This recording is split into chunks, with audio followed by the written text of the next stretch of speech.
அர்ச்சனா, உன் மியூசிக் கிளாஸ்க்கு போன் பண்ணா நீயும் சுப்பிரமணியும் எங்க வெளிய போயிருக்கீங்கன்னு சொன்னாங்க. உங்க அப்பா எவ்வளவு கவலைப்பட்டுட்டு இருந்தார் தெரியுமா? இந்த மலையில இப்படி எங்க போனீங்க? புது அறிமுகம் கிடைச்சிருக்குல்ல. ஏமா, உனக்கு சுப்பிரமணிய பிடிக்குமா? நீங்க என்ன சொல்றீங்க டாடி? பிடிக்குமா இல்லையா? பிடிக்கும் டாடி. ஏன்னா அவரு ரொம்ப நல்லவர். லட்சுமி, ஒரு காலத்துல காதலுக்காக எதை வேணும்னாலும் உதறி தரலாம்னு நினைச்சேன்.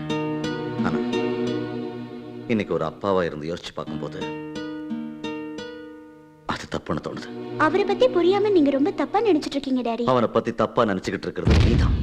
அதனாலதான் அவன் கூட இவ்வளவு க்ளோஸா பழகிக்கிட்டு இருக்க. அவனை பத்தி உனக்கு என்னமா தெரியும்?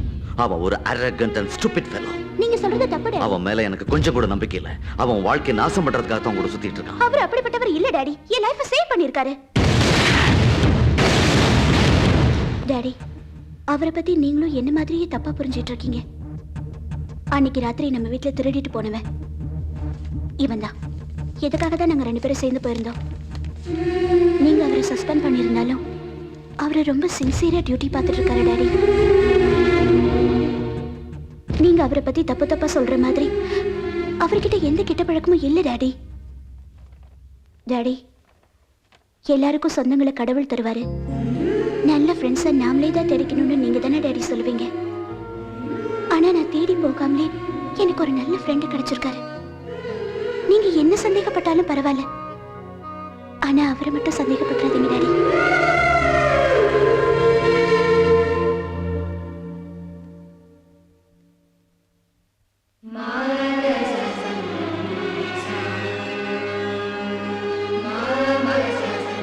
நீங்க சொல்றதெல்லாம் உண்மைதானா? ஆமாங்க. எந்த அறிமுகமும் இல்லாதப்பவே அவன் என் பொண்ணு வாழ்க்கை காப்பாத்திருக்கான். அவனே என் பொண்ணுக்கு மாப்பிள்ளை ஆயிட்டா எங்களை விட நல்லா பார்த்துக்குவான்னு நினைக்கிறேன். சங்கீதத்தால உங்க மக மனசுக்குள்ள வந்தா மருமகளா இப்ப நிரந்தரமா என் வீட்டுக்கே வரப்போறான்னு நீங்க சொல்லும் போது அதை விட வேற சந்தோஷம் என்ன இருக்கு? ஆனா நாம முடிவு பண்றதுக்கு முன்னால சுப்பிரமணிய கிட்ட கூட ஒரு வார்த்தை கேட்டா நல்லதுன்னு நினைக்கிறேன். சுப்பிரமணியம், இவங்க கேட்டப்பா. உங்க இஷ்டம் தான் என் இஷ்டம். கேட்டீங்கல்ல, அப்புறம் உங்க பொண்ணோட அபிப்பிராயம் என்னன்னு தெரிஞ்சுக்கிட்டா நல்லா இருக்கும். உங்க பையன் இப்ப சொன்ன மாதிரி தான் எங்க பொண்ணு சொன்னா.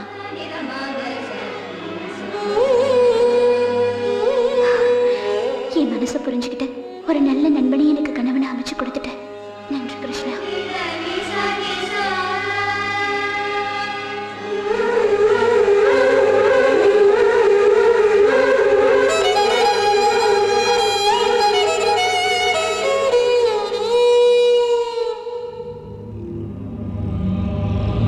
साहब, पापा बुलाया। उस दिन तमिलनाडु में उस लड़की को देखा था ना? अभी भी याद है? वो लड़की जयप्रदा का जैसी? हाँ वही। सूपर फिगर साहब. அவ கூட ஒரே ஒரு ராத்திரி வாழ்ந்துட்டு செத்தா கூட நிம்மதியா செத்துருவேன் சார். बस एक ही रात के लिए? एक ही रात साहब.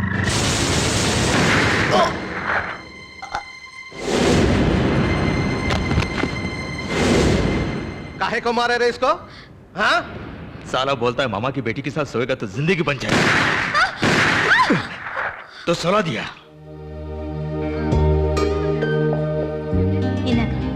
அம்மா ஒரு நிமிஷம்.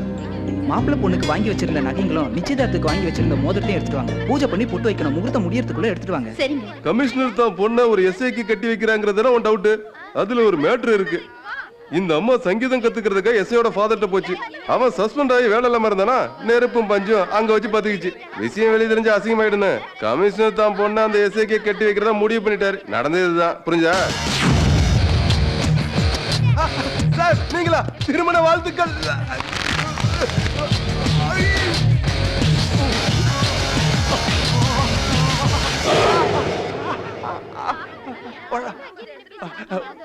உடஞ்ச கை தெரியாம கொடுத்துட்டேன். எல்லாம் முடிஞ்சிச்சு. சரிவா புடவை மாத்திக்கோ. இப்படி வரட்டுமா? சொல்லலாம் இருந்தது இப்ப எதுக்கு கழிச்சு விட்ட? ஓஹோ, நீ குறுக்கடிக்கத போடி.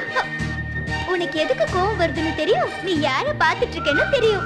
உன்னை என்னமோ நினைச்ச. நீயும் ஃபாஸ்டா தான் இருக்க. பாவம் டாடி தான் இது அரேஞ்ச் மேரேஜ் நினைச்சிட்டு இருக்காரு. ஹலோ பையா,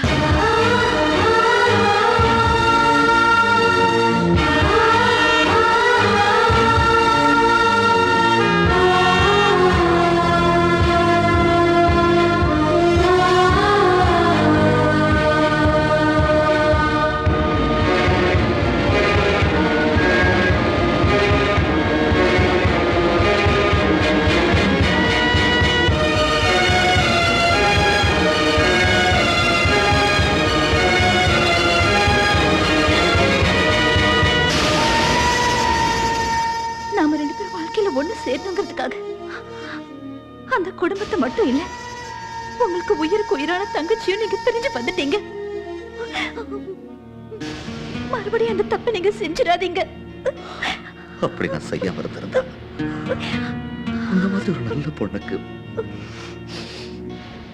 புருஷனாக ஆகியிருக்க முடியாது. நம்ம விஷயத்துல ஒரு மாதிரியும் நம்ம பொண்ணு விஷயத்துல ஒரு மாதிரியும் எதுக்கு யோசிக்கணும்? சுப்பிரமணியம் மாதிரி நல்லவன் ஒருத்தன் தான் என் பொண்ணுக்கு மாப்பிள்ளையா வரணும். அதுதான் கரெக்ட்.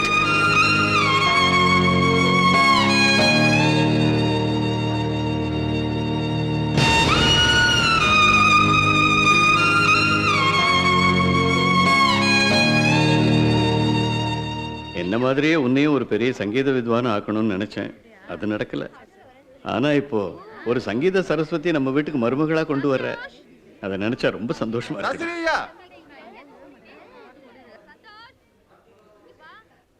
மாமா, இந்த லெட்டர் அக்கா உங்ககிட்ட கொடுக்க சொன்னாங்க.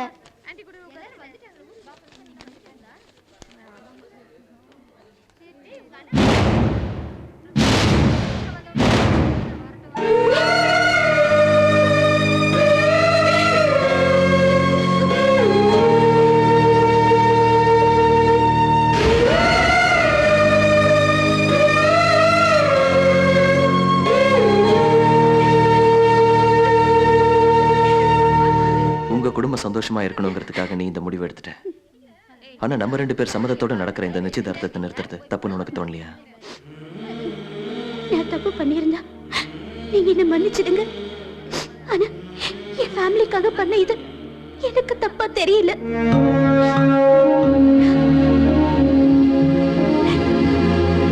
எதிர்பாராம நடந்த சம்பவங்களால நாம 2 பேரும் ஃப்ரெண்ட்ஸ் ஆனோம்.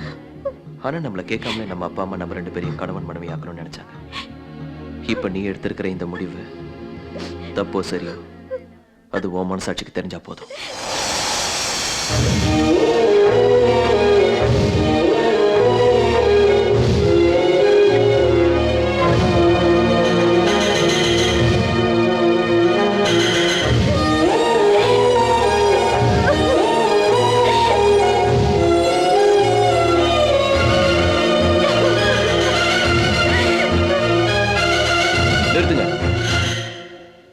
இந்த நிச்சயதார்த்தம் நடக்கணும்னா கமிஷனர் சார் நான் போடுற கண்டிஷனுக்கு ஒத்துக்கணும். என்ன ஒத்துக்கணும் சுப்பிரமணி? என்ன சஸ்பெண்ட் பண்ணி என் கேரியர்ல ரிமார்க் உண்டு பண்ணிட்டீங்க. அந்த சஸ்பென்ஷன் ஆர்டரை கேன்சல் பண்ணணும்.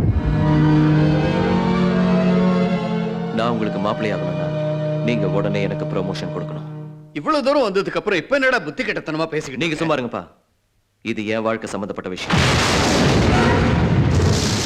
அன்னைக்கு எந்த டிபார்ட்மெண்ட் காரங்க முன்னாடி வச்சு என்ன அடிச்சாரோ இன்னைக்கு அதே டிபார்ட்மெண்ட் காரங்க முன்னாடி வச்சு என்கிட்ட மன்னிப்பு கேட்கணும். இதுவரைக்கும் உனக்கு சங்கீத ஞானம் தான் இல்லைன்னு நினைச்சேன். இப்பதான் தெரியுது உனக்கு இங்கிதமும் இல்லைன்னு. போய் உன்ன மாதிரி ஒரு பொறுக்கி கிட்ட அவர் எதுக்குடா மன்னிப்பு கேட்கணும்? எவ்வளவோ செல்லமா வளர்த்த தன்னுடைய அருமை மகளை தன் தகுதி விட்டு இறங்கி இந்த மாதிரி ஒரு முரடனுக்கு கட்டி கொடுக்க நினைச்சாரே, அதாண்டா அவர் பண்ண பெரிய தப்பு. இவ்வளவு நாளா இவனுடைய சின்சியாரிட்டியை தெரிஞ்சுக்காம தான் நீங்க சஸ்பெண்ட் பண்ணிட்டீங்களோன்னு நான் தப்பா நினைச்சிட்டேன். இப்ப நானும் தெரிஞ்சுக்கிட்டேன் இவன் எப்படிப்பட்ட அயோக்கியன். இவனை பத்தி எனக்கு முன்னாடியே தெரிஞ்சிருந்தா ஒரு பொண்ணோட வாழ்க்கை 4 பேருக்கு முன்னாடி அவமானப்படாம நான் காப்பாற்றேன். ஐயா, நீங்க எல்லாம் பெரியவங்க. என் மகன் பண்ண தப்புக்கு நான் மன்னிப்பு கேட்டுக்கிறேன். டிபார்ட்மெண்ட் என்னடா உன்னை சஸ்பெண்ட் பண்றது? இப்போல இருந்து என் லைஃப்ல இருந்து நான் உன்னை சஸ்பெண்ட் பண்றேன். ஓடா.